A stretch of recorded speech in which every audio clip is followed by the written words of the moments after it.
ఉపోద్ఘాతంగా మనము దైవ సందేశాన్ని దేవుని ఆత్మ మనల్ని నడిపించిన మేరలో వాటిని జ్ఞాపకం చేసుకుందామండి. ఎస్తేరు గ్రంథం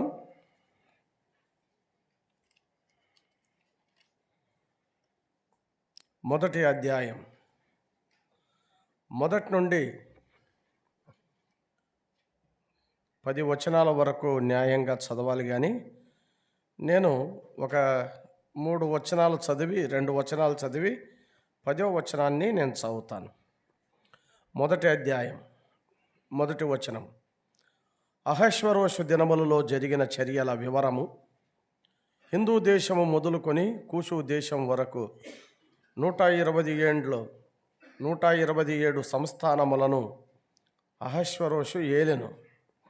ఆ కాలమందు రాజైన అహశ్వరోషు శూషణ కోటలో నుండి రాజ్య పరిపాలన చేయుచుండగా తన ఏలుబడి యందు 3వ సంవత్సరమున తన అధిపతులకందరికీ సేవకులకును విందు చేయించెను.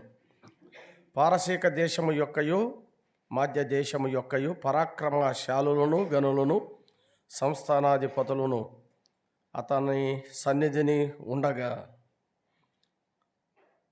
10వ వచనాన్ని కూడా చదువుదాం. 7వ దినమందు రాజు ద్రాక్షరసము త్రాగి సంతోషముగా ఉన్నప్పుడు కూడి వచ్చిన జనమునకును అధిపతులకును రాణి అయిన వస్తి యొక్క సౌందర్యమును కనపరచవలెనని రాజకిరీటము ధరించుకొని ఆమెను తన సన్నిధికి పిలుచుకొని వచ్చునట్లు రాజైన అహశ్వరోషు ఎదుట ఉపచారము చేయు మెహుమాను, బిస్తా, హర్బోనా, బిక్తా, అబక్త, జేతరు, కర్కసు అను 7 నపుంసకులను ఆజ్ఞాపించాను. ఆమె సౌందర్యవతి. ప్రార్థన చేసుకొని దేవుని వాక్యాన్ని మనము ధ్యానిద్దాం. ప్రభు కృపకు ఆయన ఆత్మకు అప్పగించుకుందాం. ప్రభువా, శ్రేష్టమైన రీతిగా మిమ్మల్ని ఆరాధించాము. ఈ తదుపరి సమయము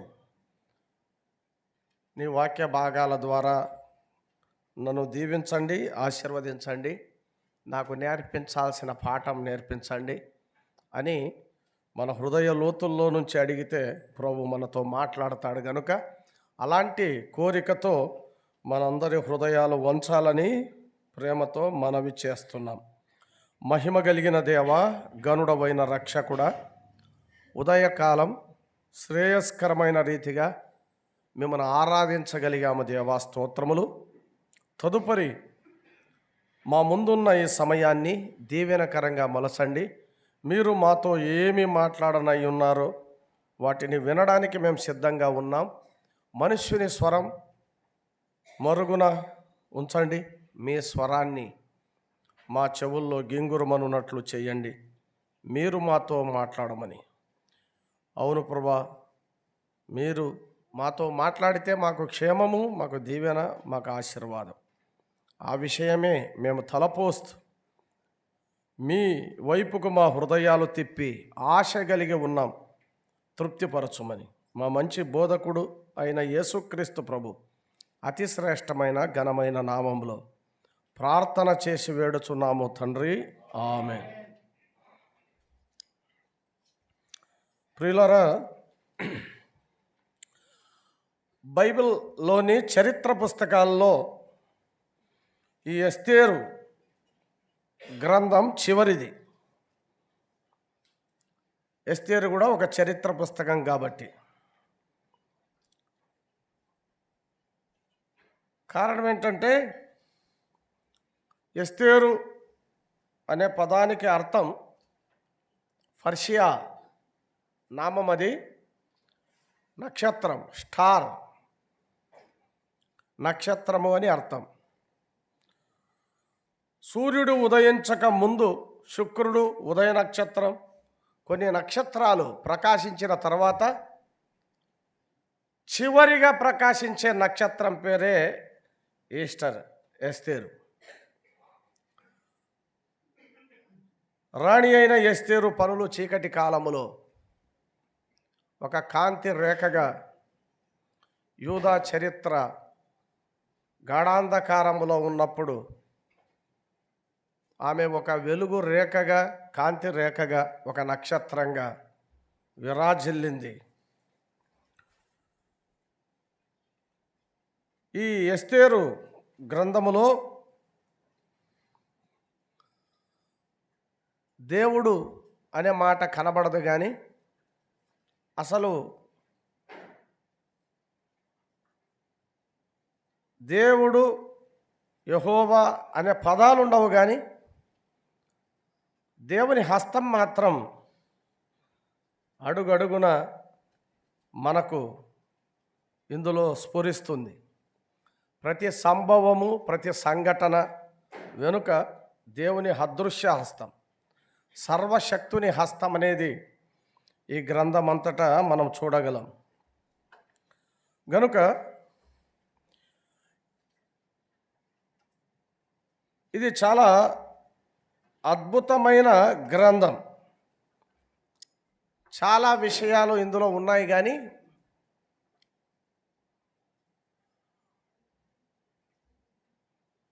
ఈ సమయమును బట్టి నువ్వు ఈ రాజ్యమునకు వచ్చావేమో. ఓ ఎస్తేరు, ఆలోచించుకో. ఒకవేళ నీవు ముందుకు రాకపోతే యూదులకు సహాయము, విడుదల మరి ఒక దిక్కు నుండి వస్తుంది అని చెప్పాడు. దిక్కు లేని వారికి దేవుడే దిక్కు అని ప్రస్ఫుటంగా చెప్పే గ్రంథం ఎస్తేరు గ్రంథం. దేవుడే మా దిక్కు, దేవుడే మా మొక్కు. సంఘ చరిత్రలో కూడా దేవుని పరిచర్యకు ఒకవేళ నువ్వు ముందుకు రాకపోతే ఎవరు వస్తారు? ఆలోచన చేయండి. దేవుడే కలుగజేసుకుంటాడు. అది మొర్దెకై యొక్క విశ్వాసం, ప్రగాఢమైన నమ్మకం. ప్రియులారా,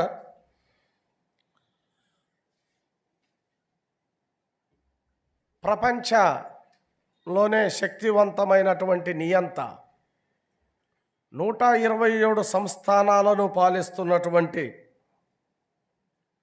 సార్వభౌముడు, పర్షియన్ చక్రవర్తి, తిరుగులేని మహారాజు అహశ్వరోషు దినాలు, ఆ దినాల్లో జరిగిన చర్యల వివరము అని చెప్పాడు. ప్రారంభంలోనే హిందూ దేశము మొదలుకొని కూషు దేశము అన్నాడు. హిందూ దేశము బైబిల్ చరిత్రలో మన భారతదేశం కూడా ఒక భాగం. మన దేశానికి బైబిల్కి సంబంధం లేదని చెప్పుకునే వాళ్ళు చాలామంది ఉన్నారు. గనుక బైబిల్కి, భారతదేశానికి సంబంధం ఉంది. బైబిల్ చరిత్రలో మన దేశం కూడా ఒక భాగం, మన చరిత్ర కూడా ఒక భాగం, మన సంస్కృతులు కూడా ఒక భాగం, మన సాంప్రదాయాలు కూడా ఒక భాగమయ్యాయి. బైబిల్ చరిత్రకు వేరుగా మన నాగరికత లేదు. గనుక హిందూ దేశము మొదలుకొని కూషు దేశం వరకు, అంటే ఇండియా మొదలుకొని ఐథియోపియా వరకు ఉన్న ఇంచుమించుగా 127 సంస్థానాలను పర్షియన్ చక్రవర్తి పరిపాలిస్తున్న దినాలవి. జరుబ్బాబేలు నాయకత్వంలో, యెహోషువ నాయకత్వంలో, ఎజ్రా నాయకత్వంలో చాలామంది యూదులు తిరిగి వెళ్ళిపోయారు. కానీ కొంతమంది అక్కడే ఆగిపోయారు. ఆ ఆగిపోయిన వాళ్ళ చరిత్రే ఈ శోషణ కోటలో, ఈ పర్షియన్ దేశములో మైనారిటీలుగా ఉన్నటువంటి యూదుల వృత్తాంతం, వారి మీదకి వచ్చిన వినాశనం, దేవుడు తప్పించిన విధానం, అవన్నీ ఎస్తేరు గ్రంథములో మనకు కానవచ్చే సత్యాలు, చరిత్ర. అనే సంగతిని మనం చూస్తున్నాం. ప్రియమైన వాళ్ళరా, అడుగడుగున దేవుని హస్తం అనేది కనబడుతుంది. ఒక రకంగా చెప్పాలంటే ఎస్తేరు అనే పదానికి మరొక అర్థం కూడా ఉంది. ఏంటంటే దాచబడుట అనే అర్థం కూడా ఉంది. దేవుని నామం దాచబడింది, కానీ ఆయన హస్తం చాపబడింది. తన ప్రజల పక్షంగా ఆయన హస్తం అనేది చాపబడింది. అద్భుతమైన హస్తం, అదృశ్యమైన హస్తం, ఆపన్న హస్తం. ఆ హస్తమే వారికి సమస్తం. ఈ గ్రంథములో వారికే కాదు, నీకు నాకు కూడా. చెరలో ఉన్నారు, వారు వెలుపలికి రాలేదు. పర్షియన్ నాగరికతలో వారు కలిసిపోయారు. ఒక అన్యరాజు కింద బ్రతుకుతున్నారు, దాసత్వంలో బ్రతుకుతున్నారని దేవుడు చురుకుగా లేడు అనుకోవద్దు. తన ప్రజలు ఎలాంటి పరిస్థితుల్లో ఉన్నా, ఎలాంటి దుస్థితిలో ఉన్నా, ఎలాంటి బానిసత్వంలో ఉన్నా, దాసత్వంలో మగ్గుతున్నా, ఎలాంటి విపత్కరమైన పరిస్థితులను వారు ఎదుర్కొంటున్నా, వారి వెనక కదలాడే ఒక హస్తం, ఆపన్న హస్తం ఉంది అనే సత్యం మనం ఈ గ్రంథం ద్వారా నేర్చుకోవచ్చు. ప్రియులారా, ఈ గ్రంథము విందుతో ప్రారంభమవుతుంది, విందుతో ముగుస్తుంది. విందుతో ప్రారంభమై విందుతో ముగించబడే గ్రంథం అని మనం చూస్తున్నాం. ప్రియులారా,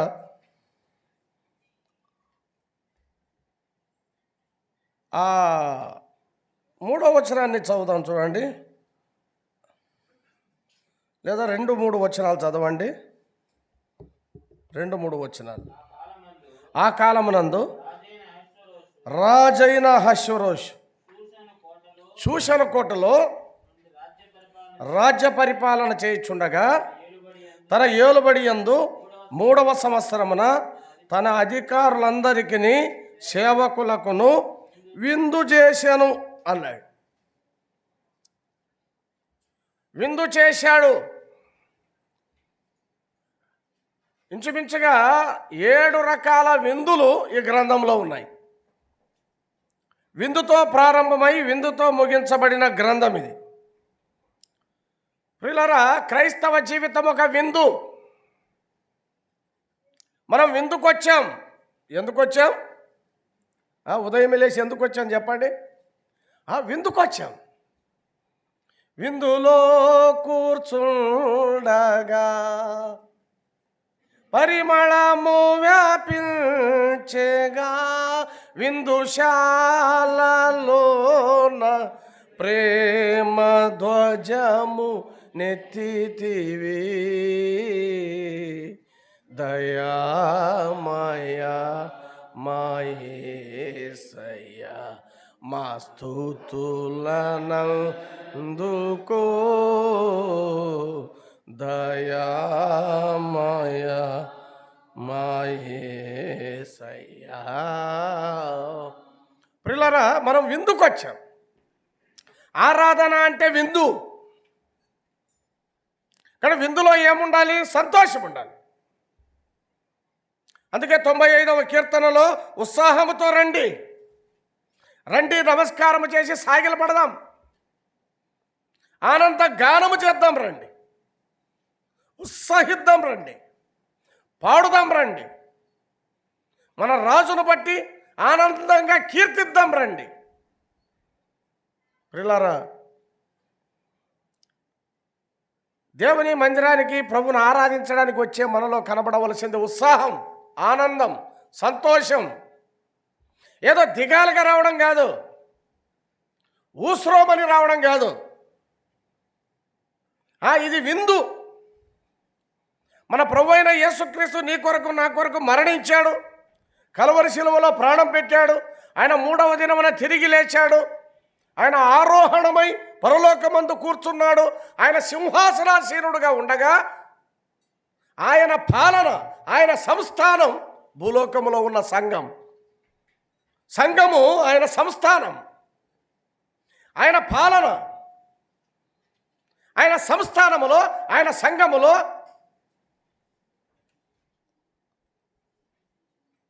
ప్రభువును ఆరాధించడానికి మనము చేరి వచ్చి ఉండగా ఆ ఆనందం, ఆ ఉత్సాహం, ఆ సంతోషం ఉందా? మన ప్రభు తిరిగి లేచాడు.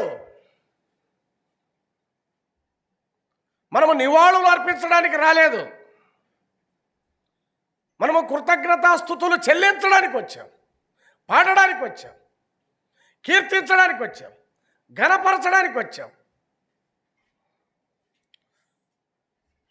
చూడండి, అక్కడే 3వ వచనములో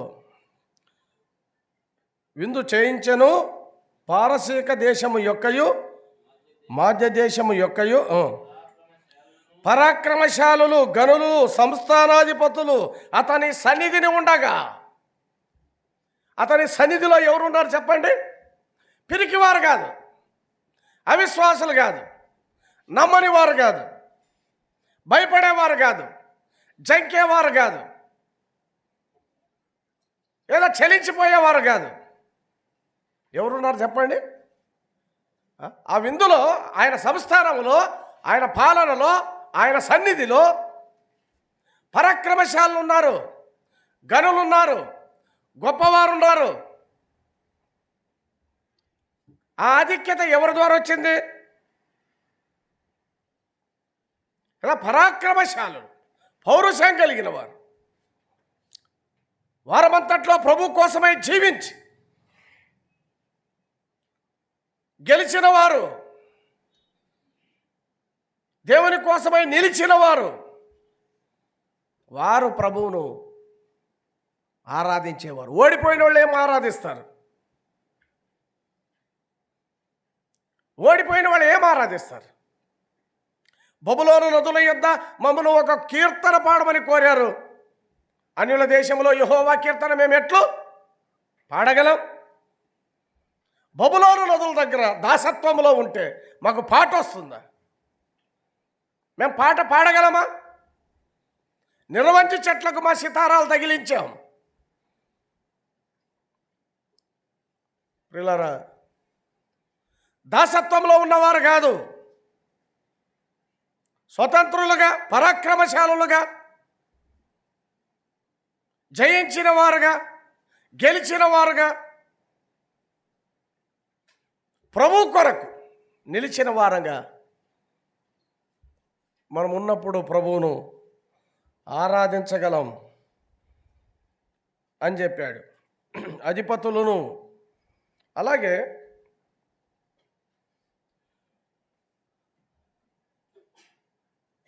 ఆరాధనలో మనం చేయాల్సిన మరొక పని ఏంటి? అసలు ఎందుకు ప్రభువును ఆరాధించాలి? ఏమని ప్రభువును ఆరాధించాలి? 4వ వచనంలో చదవండి. 4వ వచనం, అతడు తన మహిమగల రాజ్యము యొక్క ఐశ్వర్య ప్రభావములను, తన మహత్యాతిశయములను, ఘనతలను అనేక దినములు అనగా 180 దినములు కనుపరిచెను. ప్రియులారా, ఆ విందులో, ఆ సంస్థానములో వారు అసలు ఎందుకు విందు చేశాడు? ఆ విందులో ఉన్న అంతరార్థం ఏంటి?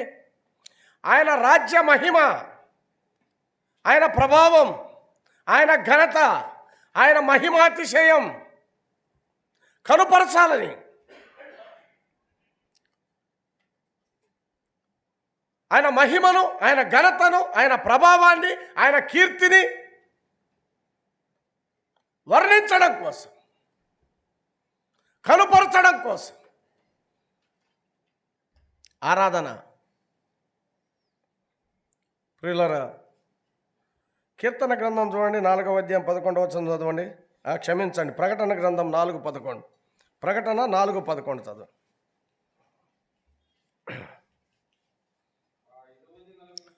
ఆ 24 పెద్దలు,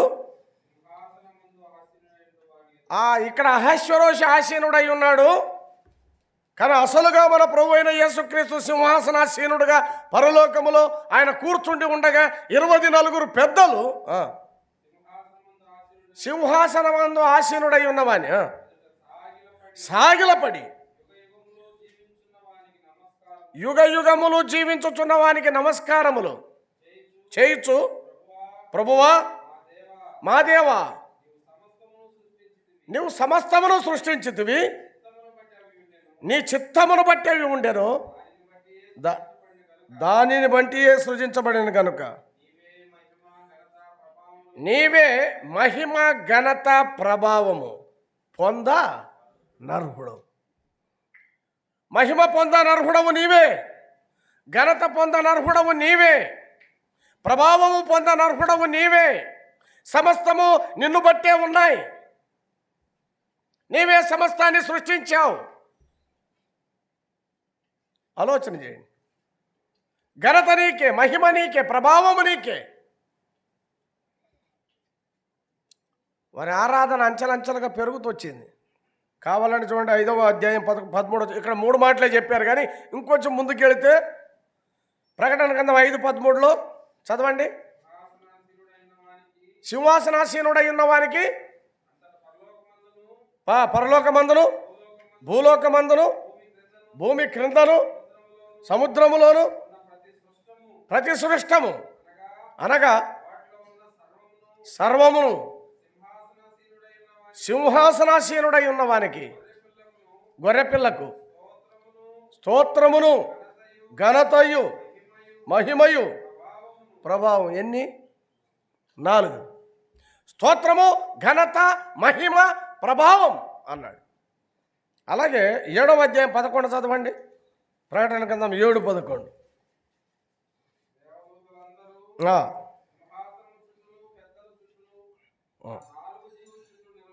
నిలబడి ఉండిరి,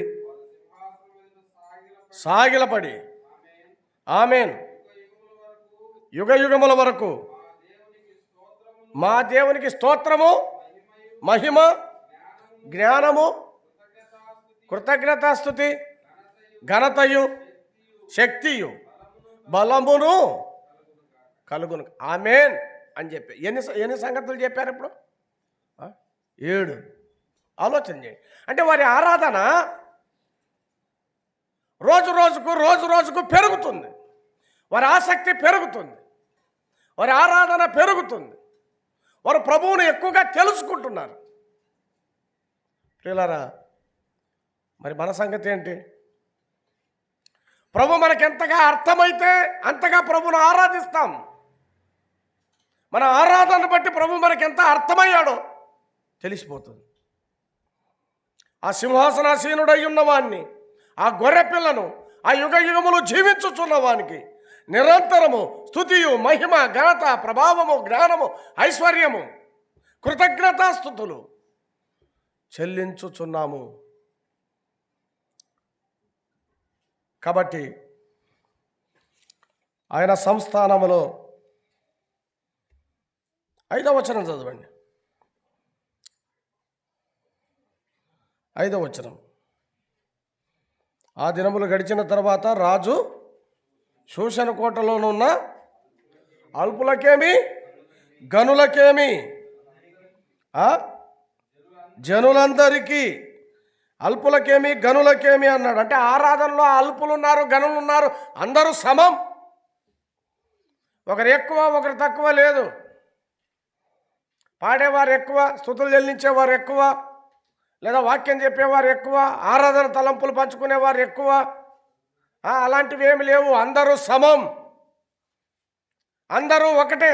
అల్పులేమి గనులేమి, అందరికీ విందది. ఇది అందరికీ. ఎవరైనా పాడవచ్చు, ఎవరైనా స్తుతించవచ్చు. అల్పులేమి గనులేమి అని చెప్పాడు. గొప్పలకు ఇక్కడ అవకాశం లేదు. అల్పులకు గనులకు అందరికీ ఆయన విందు చేయించాడు అని చెప్పాడు. అదే 5వ వచనములో ఈ విందు చూడండి ఏమన్నాడు? 7 దినములు విందు అన్నాడు. చాలామంది ఆరాధన అంటే ఒక ఆదివారమే అనుకుంటే పొరపాటు. ఆరాధన ఒక ఆదివారానికి సంబంధించింది మాత్రమే కాదు. రొట్టె విరుచుట, ఆయన రక్తానికి సాదృశ్యంగా ఉన్న పాత్రలో పాలు పొందుట మాత్రం ఆదివారానికి సంబంధించింది. కానీ దీని కొరకై మనము 7 దినములు, కొంతమంది శనివారం సిద్ధపాటు దినము అంటే ఇంక శుక్రవారం నుంచి సోమవారం వరకు ఇంకెట్లయినా బతుకు, ఏమైనా చేయి అనే కోవలో ఉన్నారు. అది కాదు, 7 దినములు అన్నాడు. సోమవారం నుండి మరలా ఆదివారం వరకు, ఆదివారం నుండి ఆదివారం వరకు 7 దినములు. ఇది 7 దినముల విందు, 7 దినముల కృతజ్ఞత, 7 దినముల ప్రేమ, 7 దినముల ఉపకారం, 7 దినముల స్తుతి.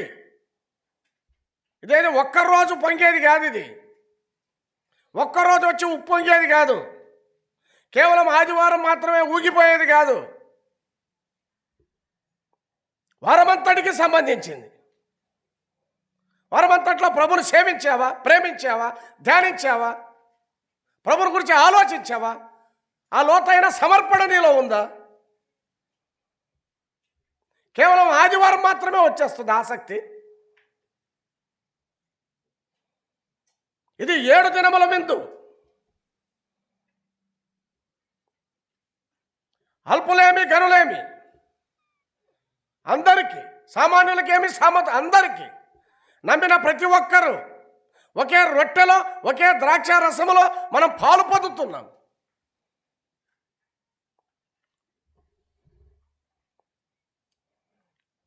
ఏడవ వచనం, కూడిన వారికి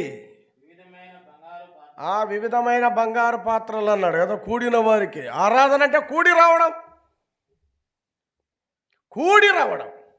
కలిసి రావడం, కూడి రావడం, సంతోషంగా రావడం, సమాధానంతో రావడం. ఆదికాండం 22 అధ్యాయంలో కదా అబ్రాహాము ఇస్సాకు సందర్భం, వారు కూడి వెళ్ళుచుండగా అనే మాట ఉంటుంది. వారు కూడి వెళ్ళుచుండగా, తండ్రి దహన బలికి ఏముంది? కత్తి ఉంది, నిప్పు ఉంది. కట్టెలు ఉన్నాయి, నిప్పు ఉంది, ఇవన్నీ ఉన్నాయి. కానీ ఏం లేదు. గొర్రెపిల్ల ఏది? కూడి వస్తుండగా వారి సంభాషణలో ఎవరున్నారు చెప్పండి? గొర్రెపిల్ల, బలి అయిపోయిన గొర్రెపిల్ల, రక్తం కార్చిన గొర్రెపిల్ల, ప్రాణమిచ్చిన గొర్రెపిల్ల,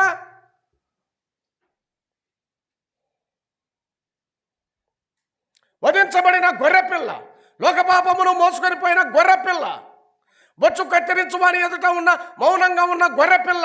ఆ గొర్రెపిల్లను గురించిన అనుభవాలు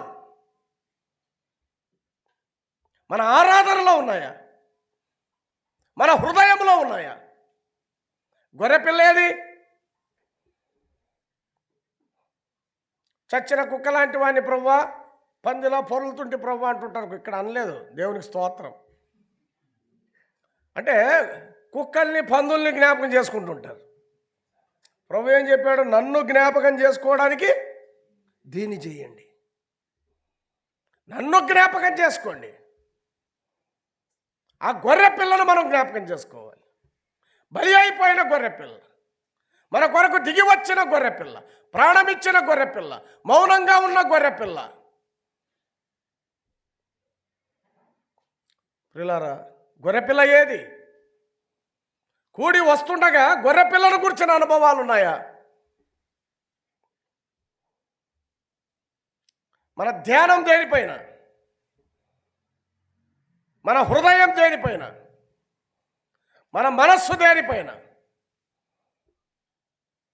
మన ఆలోచన దేనిపైన?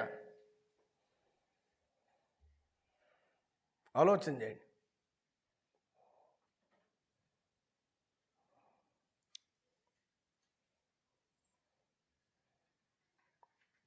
కూడి నా వారికి కూడి వెళ్ళుచుండగా, చూడండి అక్కడే ఒక మాట 7వ వచనంలోనే ఏమన్నాడు? అచట కూడిన వారికి వివిధమైన బంగారు పాత్రలతో పానమిచ్చుచు రాజు స్థితికి తగినట్టుగా కదా, రాజు స్థితికి తగినట్టుగా. మన ఆరాధన ఎవరి స్థితికి తగినట్టు? ఎవరికి తగినట్టు? నీకు తగినట్ట, నాకు తగినట్ట, లేదా పెద్దలు తగినట్ట? ఎవరికి తగినట్ట? రాజు స్థితికి తగినట్టు. మన ప్రభు ఎవరు? ఆయన ఏమై ఉన్నాడు? ఆయన స్థానమేంటి? ఎప్పుడైనా ఆలోచించామా? ఆయనకు తగినట్టు. అందుకే మరియా 1.5 ఎత్తు అత్తరుబుడ్డి తెచ్చి పగలగొట్టి ఆయన పాదాలకు పోసింది. అక్కడ ఒకడు ఉన్నాడు కదా, ఏమన్నాడు చెప్పండి? ఈలాగు నష్ట పరచనేల బీదలకి ఇవ్వవచ్చునే. ప్రభు అన్నాడు, బీదలు ఎల్లప్పుడూ మీ దగ్గర ఉన్నారు, మీ ఎదుటనే ఉన్నారు. బీదలకి మీరు ఎంతైనా చేయండి. బీదల పరిచర్య, బీదల సేవ ఆయన అడ్డగించలేదు. కానీ ఈమె నాకు చేసినది జ్ఞాపకార్థముగా ఉంది. ఆలోచన చేయండి. అంటే అర్థమేంటి? అత్తరుబుడ్డి పగలగొట్టిందంటే ఇంకా ఆయనకే, అది మరొకరికి కాదు. ఆమె దృష్టిలో ఆయన ఎంత అమూల్యమైన వాడో, ఎంత విలువైన వాడో ఆమె వెలకట్టలేకపోయింది. ఒకడు వెలకట్టాడు, ఇస్కరియోతు యూదా వెలకట్టాడు 30 వెండి నాణేలకు. ఆమె వెలకట్టలేకపోయింది. ఆరాధన అనేది విలువలేంది కాదు, కానీ వెలకట్టలేంది. పిల్లారా, అమూల్యమైన రక్తము చేత విమోచించబడిన మనము ప్రభువును ఆరాధించడానికి వస్తుండగా ఆయన స్థితికి తగినట్టుగా, ఆయన పరిశుద్ధుడు, మరి నీ సంగతి? ఆయన పవిత్రుడు, మరి నా సంగతి? ఆయన నిష్కల్మషుడు, మరి మన సంగతి? అలాంటి ప్రభువును ఆరాధించడానికి వచ్చే నీవు ఎలా ఉండాలి? ఆయన స్థితికి తగినట్టుగా ఉండొద్దా? ఆయన నామానికి తగినట్టుగా జీవించొద్దా? మన బ్రతుకు, మన జీవితం ఆరాధనతో ముడిపడి లేదా? ఆరాధన వేరు, మన బ్రతుకు వేరా? ప్రియులారా, ఆయన స్థితికి తగినట్టుగా ప్రభువును సేవించాలి, పూజించాలి, ఆరాధించాలి. చూడండి, అక్కడ ఇంకొక మాట కూడా రాయబడింది 7వ వచనములో. ఊరికే పైన కొన్ని విషయాలు ధ్యానించుకొని మనము సెలవు తీసుకుందాం. 7వ వచనములోనే రాజు స్థితికి తగినట్టుగా రాజు ద్రాక్షారసమును దాసులకు అధికముగా పోసిరి అన్నాడు. దాసులకు, అంతేనా? బాగా చదవండి. దాసులు రాజు స్థితికి తగినట్టుగా రాజు ద్రాక్షారసమును దాసులు అధికముగా పోసిరి. ద్రాక్షరసాన్ని వారు అధికంగా పోసారంట. ఎందుకు పోసారు చెప్పండి? ఎక్కువ ద్రాక్షరసం తాగితే ఏమవుతుంది?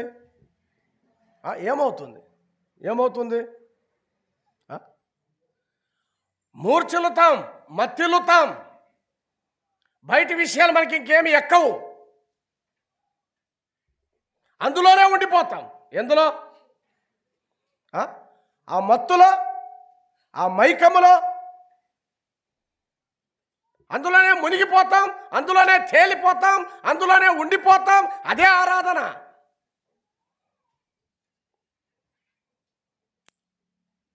నీ ప్రేమ ద్రాక్షారసము కన్నా మధురము.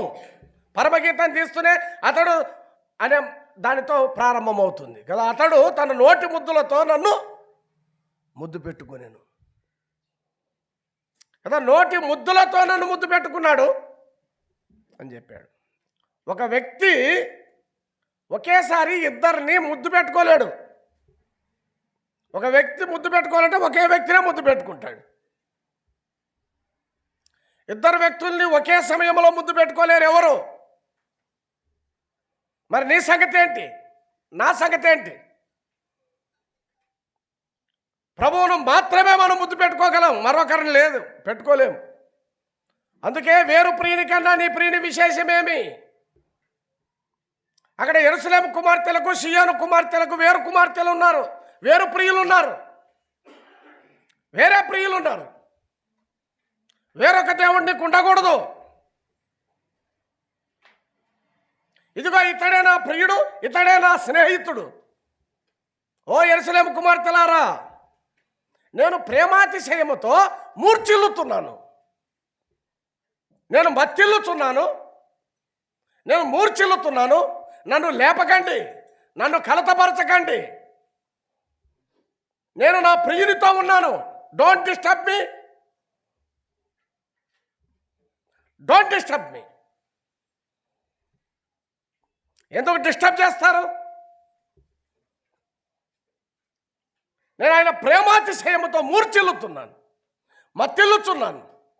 ఆయనతో నింపబడ్డాను, ఆయనతో ఐక్యమయ్యాను, ఆయనలో నేనున్నాను. నేను ఆయన వేరుగలేము. అలా లీనమైపోయేది ఆరాధన, లీనమై జీవించేది ఆరాధన, తన్మయలో అయిపోయేది ఆరాధన, ఆయనలో మునిగిపోయేది ఆరాధన. వేరే విషయం ఏది మన తలకి ఎక్కకూడదు, అది ఆరాధన. అధికముగా పోసిరి. ప్రియులారా, నీ ప్రేమ ద్రాక్షారసము కంటే మధురము, దాన్ని మించింది. ఆయన ప్రేమను తలపోసుకున్నప్పుడు ఆ ప్రేమాతిశయము చేత మనం మూర్ఛిల్లకుండా ఎలా ఉండగలం? సియోను కుమార్తెలు, యెరూషలేము కుమార్తెలు, నామకార్థ క్రైస్తవులు, వాళ్ళ సంగతి మనకొద్దు. కానీ సుందరవతి సులమితి ఆ ప్రియునితో ఎలా నింపబడిందో, నన్ను లేపొద్దు, కలతపరచొద్దు అని వారిని బతిమలాడింది. కావాలంటే ఒక మాట మనం చూసుకుందాం, చూడండి.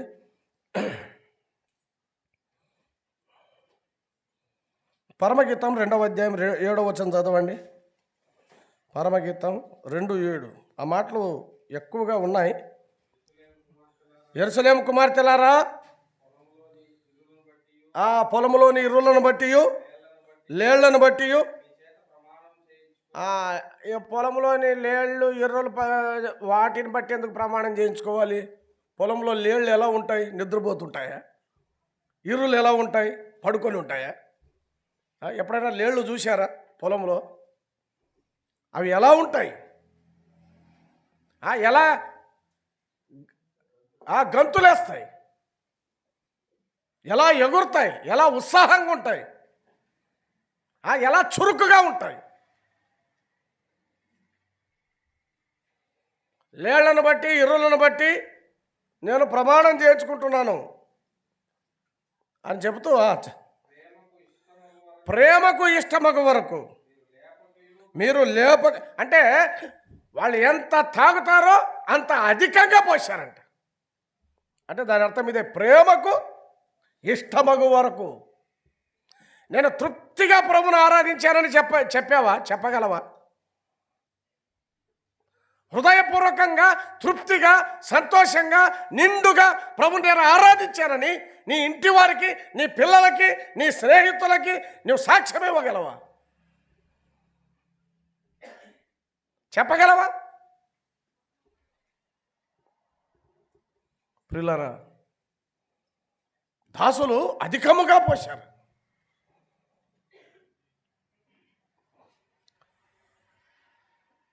ఇష్టమగు వరకు అనే మాట. ఇంకా కింద ఒక మాట ఉంది, 8వ వచనంలో చూడండి. ఆ విందు పానము ఆజ్ఞానుసారముగా జరుగుటను బట్టి ఎవరును బలవంతము చేయలేదు. ఎవరు కోరినట్టుగా వారికి పెట్టవలనని తన కోట పని వారికి రాజు ఆజ్ఞ ఇచ్చి ఉండేను అన్నాడు కదా. ఎవరు బలవంతము చేయబడలేదు అన్నాడు. ఇక్కడ ఆరాధనలో బలవంతం ఉండదు బ్రదర్ అని ఇట్లా అనడము, గిచ్చుకోవడము, లేకపోతే ఇట్లా సైగ చేసుకోవడము, అదంతా ఇక్కడ ఆరాధనలో ఉండకూడదు. ఆరాధనలో నాయకత్వమే లేదు, ఇక్కడ కూడా లేదు, ఉండదు, ఉండకూడదు. దేవుని ఆత్మ స్వాతంత్రాన్ని బట్టి దేవుడు ఎవరిని ప్రేరేపిస్తాడో వాడు పాడవలేమని ఉన్నాడు, స్తుతులు చెల్లించాలని ఉన్నాడు.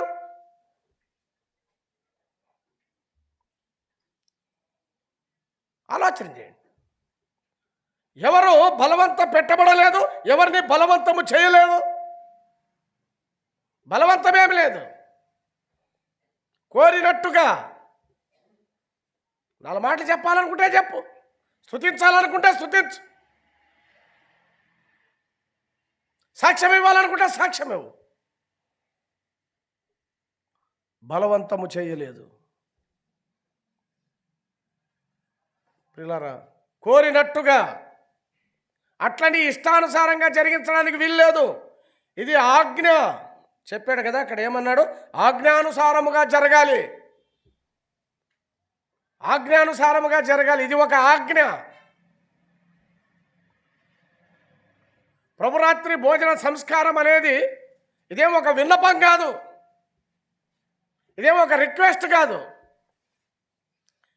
ఆయన మనకి ఇచ్చిపోయిన ఆజ్ఞల్లో 2, సర్వలోకానికి వెళ్ళి సర్వసృష్టికి సువార్త ప్రకటించండి, అది 1. తిరిగి లేచిన తర్వాత ఇచ్చాడు ఆయన. ఆయన శిలువకు అప్పగించబడక మునుపు ఒక ఆజ్ఞ ఇచ్చాడు, నన్ను జ్ఞాపకం చేసుకోవడానికి. ఇది ఆజ్ఞ, ఇది ఆయన ఆజ్ఞ. కాబట్టి సమస్తమును క్రమముగా మర్యాదగా జరగనీయండి.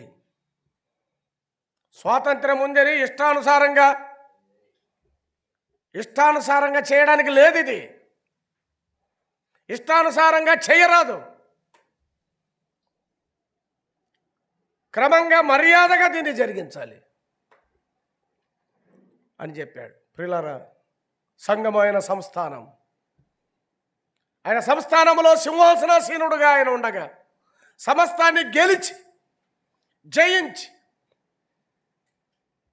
ఆయన ఉండగా, ప్రభువును మనము ఎలా ఆరాధించగలుగుతున్నాం? 15వ వచనం చదవండి. అక్కడ ఒక మాట ఉంది, అతని సన్నిధిని ఉండి రాజు ముఖమును చూచుచు అన్నాడు. అయిపోయింది కదా ఆరాధన అంటే. అంతే. ఎవరిని చూడడానికి వస్తున్నావు? ఎవరిని చూడడానికి వస్తున్నావు? అసలు ఆరాధన అంటే రాజు ముఖమును చూడడం. ఎవరా రాజు? ఐశ్వర్యరాజు రాజు కాదు, ఈయన ఒక తాగుబోతు.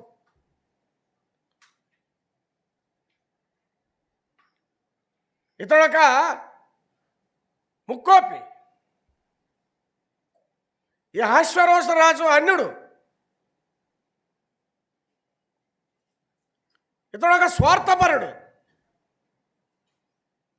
నిర్ణయాలు వేగంగా తీసుకుంటాడు, ఆలోచించకుండా. అహశ్వేరోషు అనే రాజుని గురించి మనం మాట్లాడడం లేదు. మన ప్రభువైన యేసుక్రీస్తు ఆయన సమస్తాన్ని గెలిచి కిరీటము ధరించిన వానిగా ఆయన ఉండగా, అందుకే ఎబ్రీ పత్రికలో చెప్తాడు పౌలు, మహిమా ప్రభావములతో కిరీటము ధరించిన ప్రభువును చూచుచున్నాము. చూడండి ఆ మాట ఒకసారి. హెబ్రీ పత్రిక 2:9 చదవండి. దేవుని కృప వలన ఆయన ప్రతి మనుషుని కొరకు మరణము అనుభవించున్నట్లు దూతల కంటే కొంచెము తక్కువ వాడుగా చేయబడి యేసు మరణము పొందినందున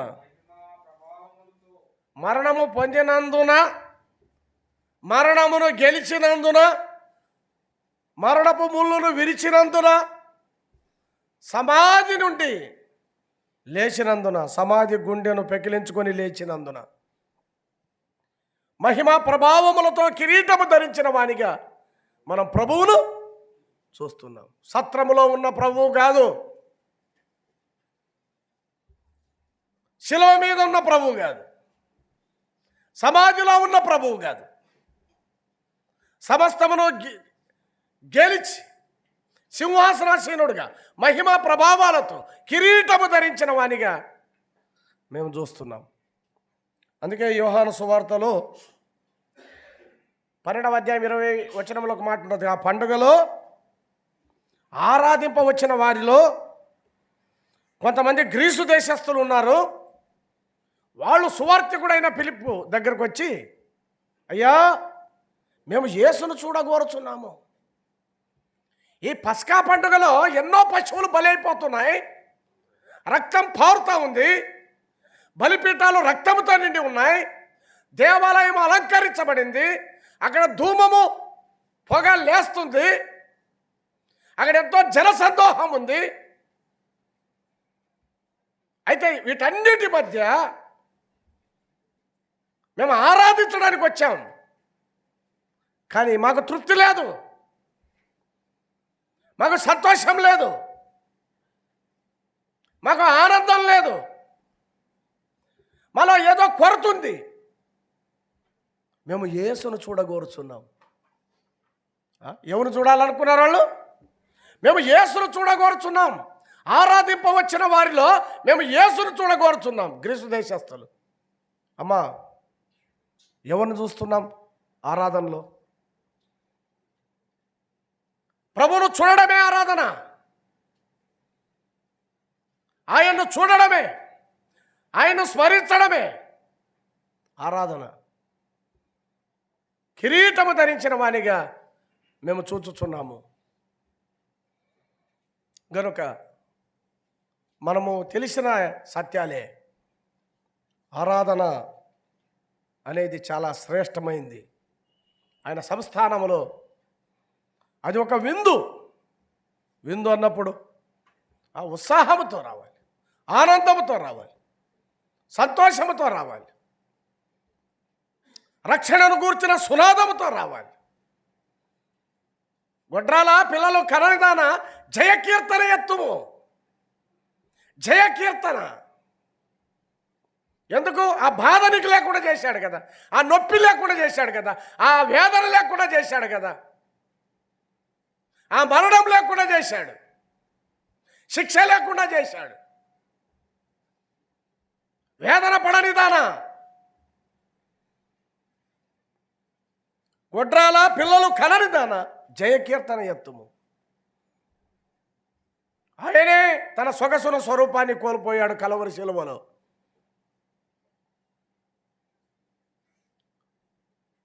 ఆయన వేదన, ఆ పురిటి నొప్పులు కన్నా మించిన కలవరి నొప్పులు ఆయన పడ్డాడు. నీ శిక్ష నా శిక్ష ఆయన మీద పడింది. నీకు వేదన, నొప్పి, బాధ లేకుండా చేశాడు కాబట్టి జయకీర్తన పాడడానికి నీకు ఆటంకమేమి? ఉత్సాహంగా ఎందుకు రావు? ఏదో తప్పదన్నట్టుగా వస్తావా? ఏదో క్వశ్చన్ చేస్తారని వస్తావా? పోకపోతే ఏమన్నా అవుతుందేమో అని వస్తావా? ఏమనుకుంటారో అని వస్తావా? ఆరాధనకు నీవిచ్చే విలువ అదేనా? సంఘము అయిన సంస్థానములో ప్రభువును మనం ఎలా ఘనపరచాలి, ఎలా సత్కరించాలి, ఎలా సన్మానించాలి, ఎలా ప్రేమించాలి, ఎలా సేవించాలి, ఈ సత్యాలన్నీ ఎస్తేరు గ్రంథపు ప్రారంభ పుటల్లో దేవుని ఆత్మ ద్వారా మనకు అందిస్తుండగా, ప్రియులారా, అలాగూ ప్రభువును ఆరాధిద్దాం. నిజమే, కానీ 10వ వచనంలో చూడండి, చదవండి. నేను ఒక 2-3 నిమిషాలు ముగించేస్తాను. 10వ వచనం. 7వ దినమందు రాజు ద్రాక్షరసము త్రాగి సంతోషముగా ఉన్నప్పుడు కూడి వచ్చిన జనమునకు, అధిపతులకును, రాణి అయిన వస్తీ యొక్క సౌందర్యమును కనుపరచవలెనని రాజకిరీటము ధరించుకొని నా ఆమెను తన సన్నిధికి పిలుచుకొని వచ్చున్నట్లు అన్నాడు.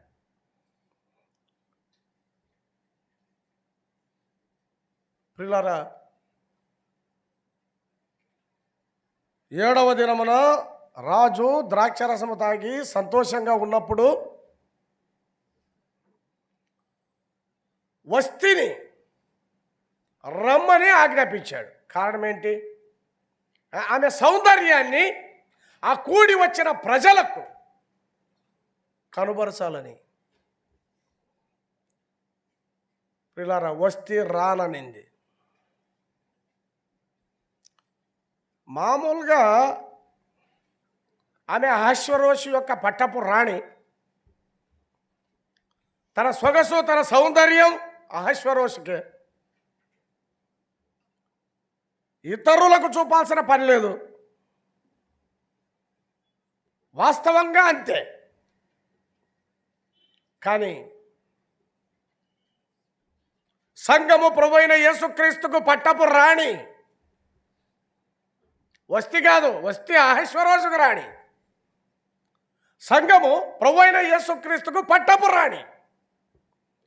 ఈ సంఘము యొక్క సౌందర్యాన్ని, ఈ సంఘము యొక్క సౌశల్యాన్ని,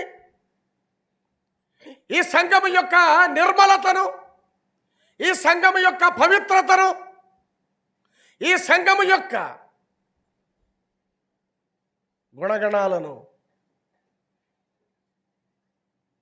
కూడి వచ్చిన ప్రజలకు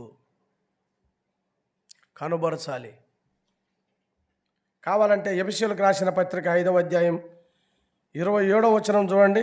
ఎఫెసీయులకు రాసిన పత్రిక 5వ అధ్యాయం 27వ వచనాన్ని మనం చదువుదాం.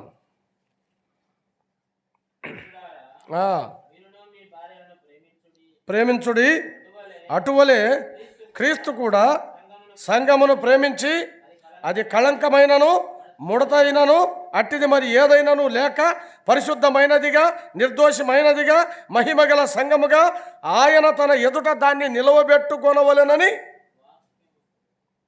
ఆలోచన చేయండి. సంఘమును ప్రేమించి ఆ సంఘము కొరకు తను అప్పగించుకున్నాడు. ఎందుకు?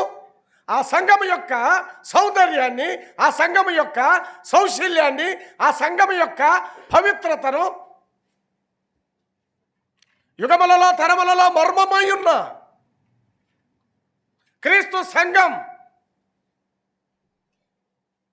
దాని యొక్క సౌందర్యం, దాని యొక్క సువాసన, దాని యొక్క పవిత్రత, దాని యొక్క పరిచర్య. ప్రియులారా, కూడి వచ్చిన ప్రజలు చూస్తున్నారా? క్రీస్తు పట్టపు రాణి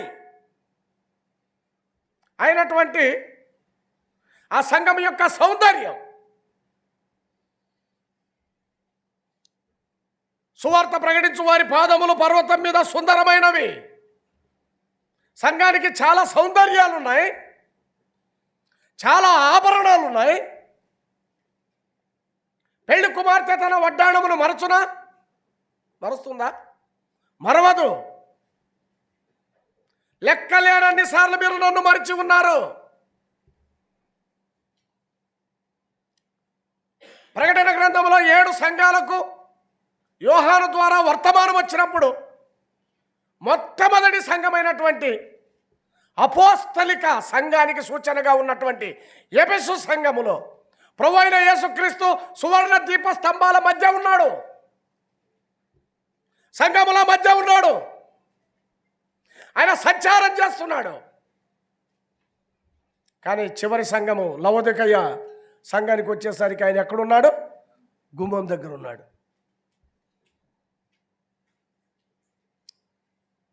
ఈనాడు ఈ సంఘ పరిస్థితి లవోదికయ సంఘ పరిస్థితి. ఈ సంఘం అంటే ఈ సంఘం అని కాదు, ప్రపంచంలో ఉన్న సార్వత్రిక సంఘం, ప్రతి స్థానిక సంఘం యొక్క రూపం అది.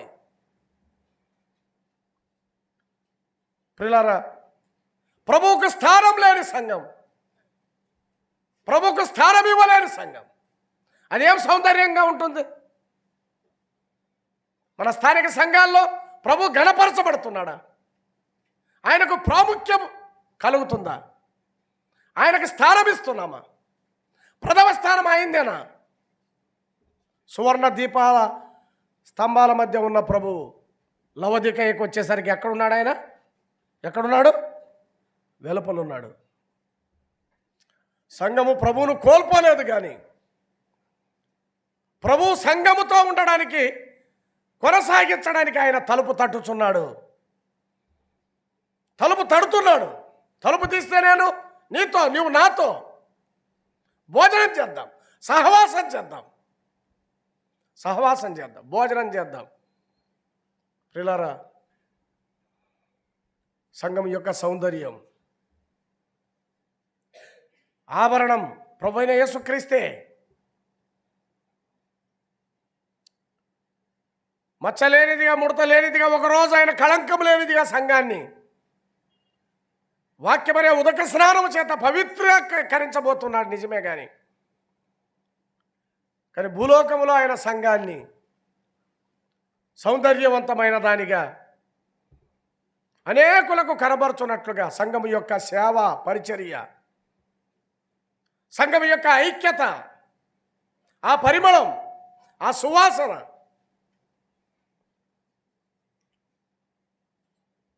వ్యాపించాలి.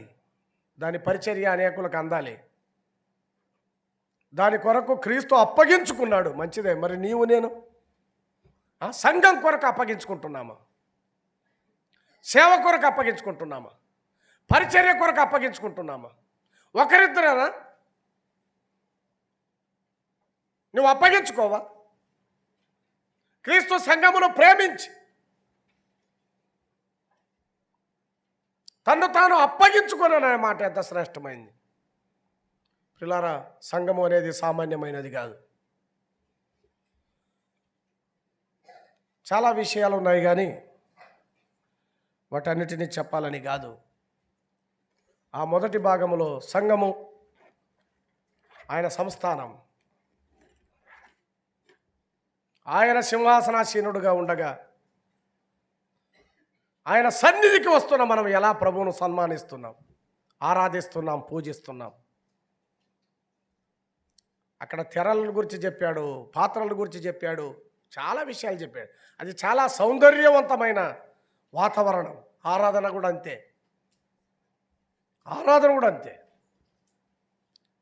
సంఘం యొక్క సౌందర్యమే ఆరాధన. ప్రభువును మనం ఎలా ఆరాధిస్తున్నాం, ఎలా అర్పిస్తున్నాం, అదే సంఘం యొక్క సౌందర్యం. అంతేకాదు కదా, సంఘము చేసే మరొక పరిచర్య ఏంటంటే సువార్త ప్రకటించడం, సాక్ష్యం ఇవ్వడం. నిర్మలంగా ఉండి, పవిత్రంగా ఉండి, పరిశుద్ధంగా ఉండి, లోకంలో ప్రత్యేకంగా ఉండి, ప్రభువును ప్రేమిస్తూ, ప్రభువుకు స్థానమిస్తూ. పెళ్లి కుమార్తె తన వడ్డాణమును మరవదు, అలాగే ప్రభువును మరవకుండా అప్పగించుకొని పరిచర్య చేయడంలో మనం ముందుకు సాగిపోదాం. ప్రభు ఈ మాటల్ని దీవించి ఆశీర్వదించును గాక.